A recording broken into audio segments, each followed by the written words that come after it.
Ya, assalamualaikum sobat sekalian, bertemu kembali dengan TMC Vlog. Teman-teman sekalian bisa lihat di sebelah kanan saya ada Honda XADV 750 model year 2023. Jadi pada dasarnya memang secara umum XADV terbaru itu memang perubahan terbesar dilihat dari depannya, dan ini sih udah mulai beberapa tahun yang lalu sih udah mulai diubah ya. Namun kita akan lihat nih secara umum, secara mendekat apa aja yang baru di Honda XADV 2023 terbaru langsung dari pusat pembuatan nih di Honda Thailand, HP Honda Thailand, yang merupakan pusat dari R&D Honda Asia ternyata. Yes, motor keren nih ya, mesinnya dual clutch transmission atau DCT. Langsungnya kita bedah teman-teman sekalian ya, penampakan dari sampingnya. Jadi secara umum sih ya, kalau kita bicara tentang XADV 750 mulai dari versi awal sampai kedua, secara umum ini yang menarik adalah kenapa. Pertama itu didesain dengan platform bentuk ya, fisik itu memang mendekati desain dari motor-motor skuter. Ya, teman-teman sekalian bisa lihat bener-bener gayanya skuter banget sih memang kalau kita bicara tentang XADV gitu ya. Dan itu memang merupakan salah satu inspirasi desain dari motor-motor di bawahnya, termasuk ADV 160 nih, kayak misalkan ini nih, ADV 160 yang hadir di Indonesia nih kan. ADV 160. Jadi basis desain di situ. Ya, jadi masih tetap skuter teman-teman sekalian. Namun ya, saya kasih info ya. Secara umum kalau kita bicara tentang skuter itu kan ya, kebanyakan ya transfer energi dari mesin sampai ban belakang itu biasanya menggunakan CVT gitu ya.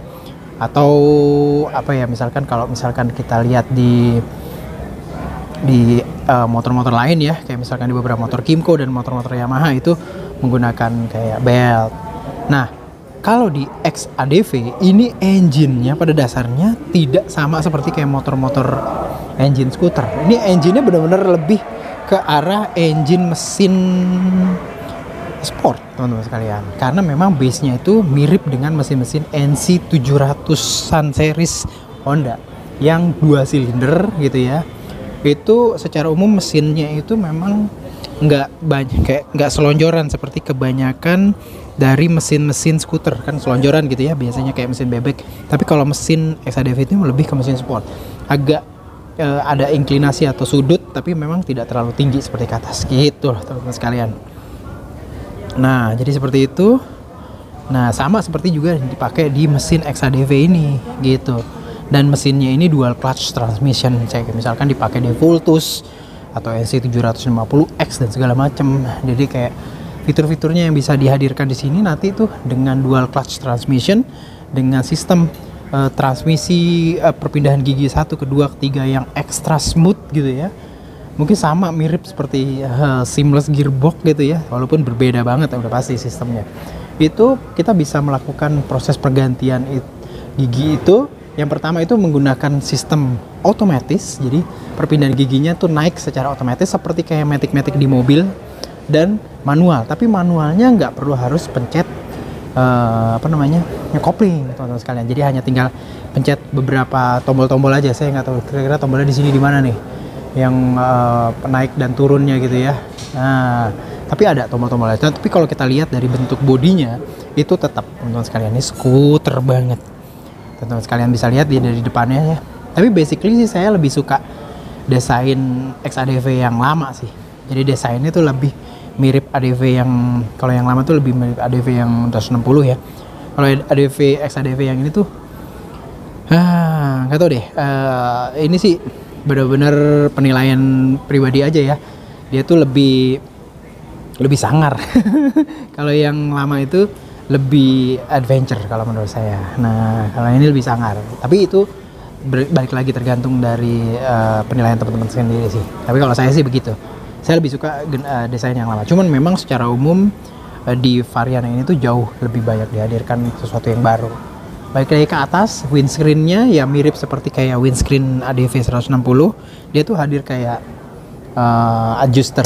Nah, ini adjusternya diginiin, terus bisa dipendekin, tapi masih secara manual, sama seperti kayak yang dihadirkan di ADV 160 gitu ya. Teman-teman sekalian bisa lihat lampu sennya juga LED sama seperti LED Mitsubishi gaya yang lain. Terus handlebarnya dia pakai kayak ini apa namanya, handguard, tapi handguardnya nggak ada tulang ya kayaknya nih, jadi langsung plastik gitu, langsung plastik aja ya. Rem, terus habis itu gaya ininya juga gaya adventure banget, dimana TFT LCD dari dashboardnya dibuat tinggi gitu ya, sementara handlebarnya dibuat handlebar gini, handlebar motor-motor sport biasa gitu loh teman-teman sekalian ya. Ya kayak gini ya, push, nyalainnya pakai push. Jadi secara umum dia sudah menggunakan keyless juga. Wah, ini ada rem tangan di belakang, nanti akan saya lihat sistem rem tangannya kayak gimana. Dua-duanya cakram, ini ada masternya, rem depan rem belakang.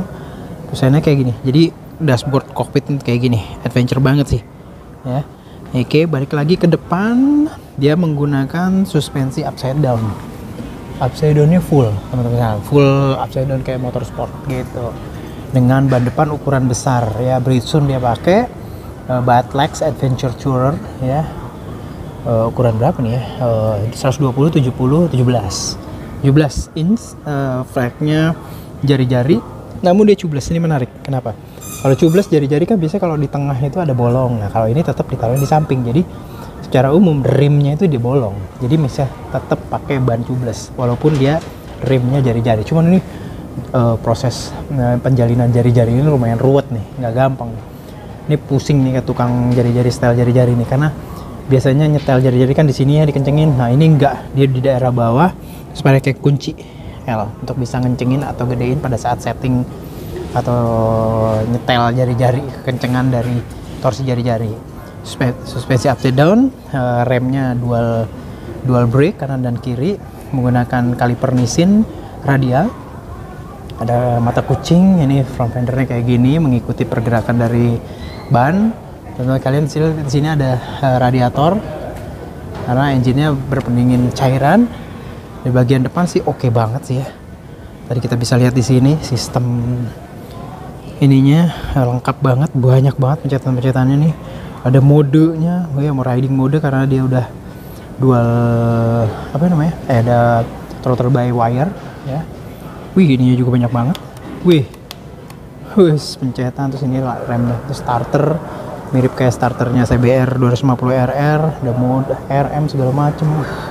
Keren banget sih ini pencetan untuk setting SADV. Kita bisa lihat di sini forknya, atasnya kayak gini dengan racer yang super duper tinggi banget gitu. Joknya nih teman-teman sekalian, model tandem cuman luar biasa keren ya. Terus habis itu dia ada footpack rider di sini depan. Desain ininya tuh bagus banget ini. Oh ini yang teman-teman sekalian logam ya, aluminium nih, beberapa aluminium dicampur dengan plastik. Footpack belakang, footpack belakangnya kayak gini, lipatnya rapi banget, nggak kelihatan kalau pas diiniin. Dan belakangnya tetap pakai swing arm teman-teman sekalian, jadi swing arm biasa kayak motor-motor sport biasa gitu loh ya. Dia menggunakan chain atau rantai, ada apa namanya, standar double, ada standar samping. Chain covernya cukup full gitu ya, dengan ban belakang Bridgestone Batlex ukuran berapa nih, Tourer juga sih, Adventure Tourer ukuran 160 rim 15. Jadi kalau depan 17, ini belakangnya juga 15, tubeless ya. Sama jalinan jari-jarinya tetap jari-jari, cuman ujung jari-jarinya di pojok ujung kanan dan kiri dari velg. Jadi daerah tengahnya tidak bolong dan bisa dipasangin velg ban yang tubeless full. Kita bisa lihat di situ apa namanya, swing armnya ya, knalpot di sini, rem cakram gede banget, cakramnya di belakangnya diameter gede untuk ukuran rem cakram. Dan ini ada dua, ini kaliper rem ya, ini kaliper rem biasa hidrolik, yang bawah adalah kaliper rem parkir nggak hidrolik teman-teman sekalian, dia pakai sistem kawat biasa itu. Suspensinya nggak kelihatan ya, ini monoshock dengan link gitu. Knalpotnya dibuat tinggi banget DCT dual clutch transmission di sini ya. Secara umum memang ganteng habis. Bagian belakangnya nih teman-teman sekalian nih,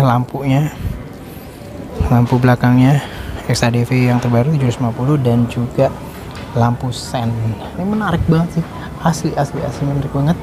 Jadi pada dasarnya XADV 750 ini memang benar-benar luar biasa ganteng deh. Terlepas dari desain lampu depannya sih, kalau menurut saya sih lebih bagus yang lama, lebih adventure. Kalau ini lebih futuristis biasanya tuh. Buat saya kalau adventure nggak butuh futuristis banget sih, butuhnya ya bergaya adventure. Tapi ya balik lagi, itu apa namanya, hanya opini desain doang. Secara umum fungsional dan segala macam XADV 750 itu luar biasa keren. Itu aja teman-teman sekalian, review XADV 750 model year 2023 langsung dari AP Honda Thailand. Semoga bermanfaat. Assalamualaikum warahmatullahi wabarakatuh.